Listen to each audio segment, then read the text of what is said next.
Bayangkan di sebuah ruang yang biasanya riuh oleh langkah kaki dan bisik diskusi mahasiswa mendadak hening.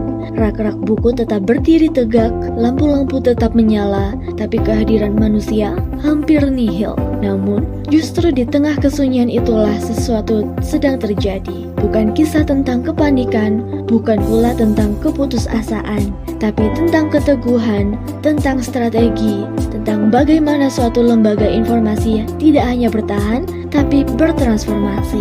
Apa yang dilakukan sebuah perpustakaan ketika dunia seolah terhenti?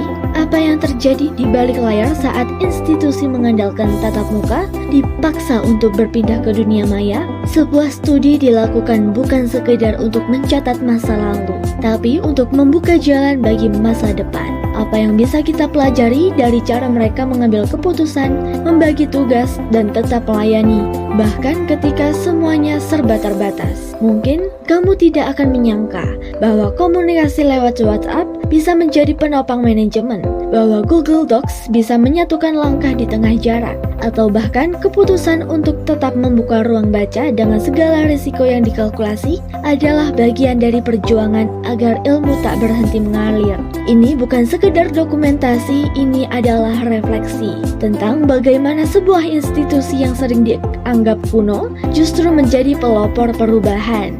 Dan kalau kamu pernah menganggap perpustakaan hanyalah tempat meminjam buku, mungkin inilah saatnya kamu membuka mata. Karena yang kamu akan saksikan bukan cerita biasa. Ini adalah tentang strategi, komitmen, dan keberanian. Sebuah kisah nyata yang direkam dengan cermat untuk mereka yang peduli pada informasi, manajemen krisis, dan masa depan pendidikan.